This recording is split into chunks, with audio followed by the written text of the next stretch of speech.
I was never the most talented. I've never been the fastest, strongest, or smartest. I joined the Navy at 18. I went straight from boot camp to basic underwater demolition SEAL training. Some of the toughest military training in the world. There's an 80% attrition rate brought on by what many people might consider torture. Through sleep deprivation, mental strain, and physical pain, most people quit. I didn't. I made it to the SEAL teams. I rose through the ranks, becoming a SEAL officer, where I had the honor of leading men on the battlefield. The most important thing I learned in the SEAL teams was leadership. I tested leadership strategies and tactics in the harshest environment in the world. So, when I retired from the SEAL teams, I started Echelon Front to teach those same leadership principles to leaders working across a broad spectrum of endeavors. True leaders listen to their team, build strong relationships, and find solutions through collaboration.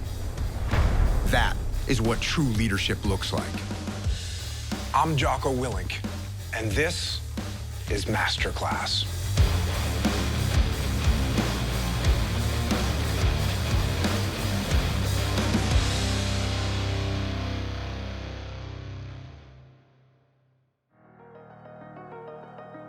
Today, I'm meeting with a group of professionals, all from different businesses, who want to be better leaders and managers. They're probably thinking my leadership style is all about barking orders and imposing authority onto people. But that's not my style at all. In fact, I consider that behavior the worst form of leadership. I've learned, without a doubt, that leadership is the most important thing on the battlefield. It's the most important thing in business, and really, it's the most important thing in life as well. And I read your bios, and I was very happy to see that you all have come to that conclusion as well. You all realize that the best way to move your life and your business forward is through leadership. So we're gonna spend some time talking about leadership. I'm gonna pass on some of the lessons that I've learned and hope to learn some lessons from you as well. And that way we can all get better. This class will be a journey through my leadership philosophies with lessons learned from my time on the battlefield. By the end, my goal is for you to be a better team builder, better motivator, better communicator, and better at prioritizing and executing in every aspect of your life. By the end of this class, you will learn to be a better leader, whether it's running a corporation, overseeing a complex project, managing a small business, or coaching your kid's sports team. A lot of times when people hear the word leadership, they think, oh, I'm not a leader. I'm a frontline individual contributor at my company. I'm not in charge of anybody. But that's actually not true. You still have to lead.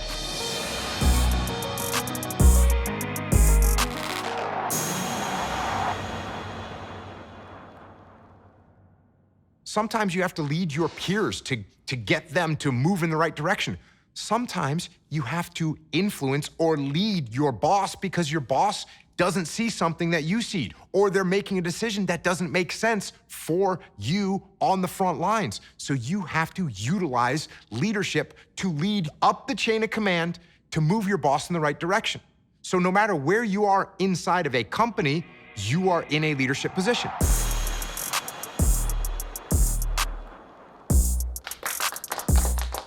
These skills are for actually every human being that interacts with other human beings. No matter what your job is, you are a leader, and these skills will help you in every aspect of your life.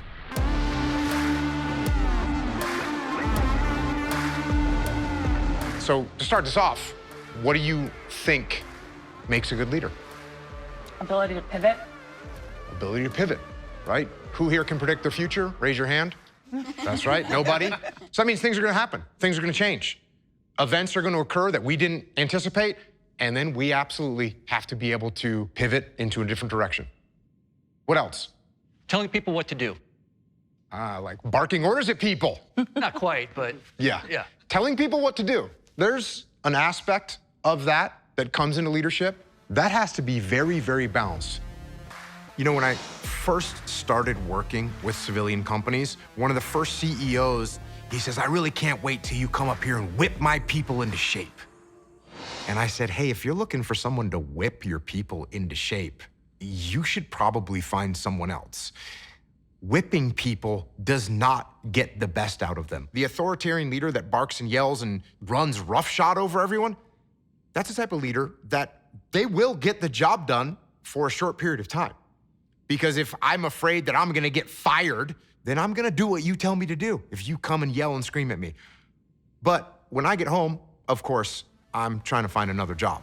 That's a very common misperception that people have, especially about military leadership, that the military leader is the authoritarian that's going to just smash people to get them to do what he wants them to do.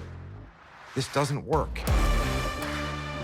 No one likes being told what to do. As a matter of fact, we all, as human beings, have a little psychological feature. It's called reactance. Reactance, a motivational state characterized by distress, anxiety, resistance, and the desire to restore the loss of or perceived loss of a behavioral freedom. And when we get told to do something, our natural reaction is to push back. 99% of the time, for me as a leader, I don't want to have to tell anybody what to do. Wow.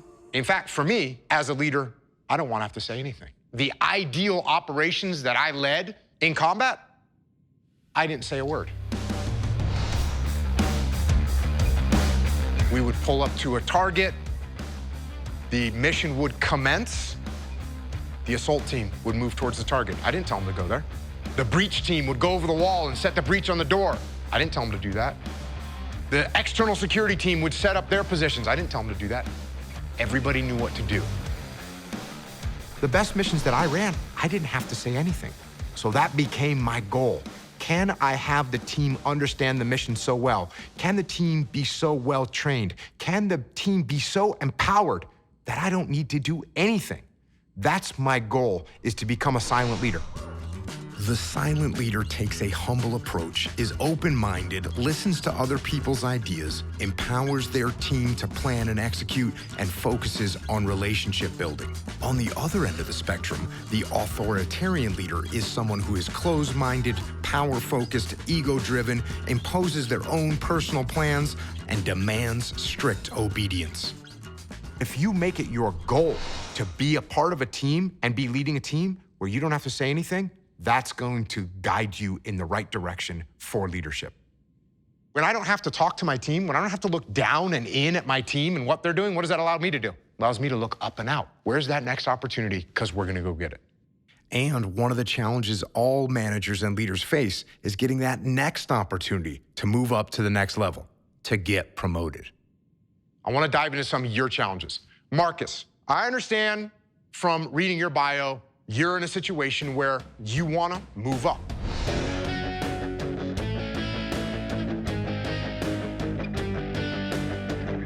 You wanna move into more senior leadership positions, but you feel like you're hitting some roadblocks. Yeah. What are you running into? I feel stuck. I've taken it upon myself to become a kind of a mentor for some of my teammates that are external hires, and I get them brought up to speed, all while not being afforded the opportunity to move in my current role. So you think maybe you're not getting the mentorship that you need, that you want in order to get promoted? Marcus had the feeling that he wasn't having the opportunities that he thought he deserved. And I actually, in just getting to know Marcus, I think he actually does deserve some opportunities. But instead of him saying, what can I do different? He was sort of looking around him and looking up the chain of command a little bit and thinking, hold on a second, shouldn't I be guided a little bit better? Shouldn't my path be presented a little bit clearer?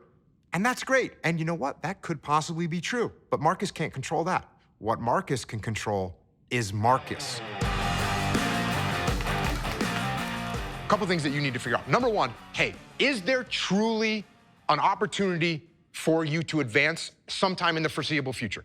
If that doesn't exist, you do actually need to start figuring out what a possible exit strategy can be. Yeah. That's the reality of the situation.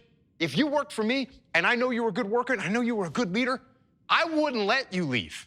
I would figure out how to get you into a position where you're gonna stay. Because as long as there's a place to go, I know you can get there. The last thing I'm gonna say about this is, what kind of relationship do you have with that senior leader? No matter what you're doing, if you have the right mindset, you're gonna get mentored all the time. Because if you build a good relationship with that senior leader, and they then start to understand what you've got going on and understand what your capabilities are, you will get that promotion. You will get that advancement. Getting him to realize that the best thing he could do is take ownership of that situation and say, okay, I'm not exactly sure what my path is. How do I find it out? Maybe I don't have the best mentor. How can I get someone to mentor me? And if I can't, then how do I gather the necessary information that allows me to move forward? Now, I always tell people, don't focus on promotion. How can I do the best job? How can I build a good relationship with my boss? And if you do those things, this will turn around and you're gonna get what you're going after. So, as you think about leadership, remember that everyone is a leader, regardless of their position on the team. Become a silent leader. Listen to your team and take their input. And focus on relationships up the chain of command to create leadership opportunities. Next up, I'm going to show you the right way and the wrong way to build relationships with your team. But if I walk up to Sarah and I say, hey, Sarah, I noticed you were late today, and if you're late again, I'm gonna write you up. Feel that positivity, everybody?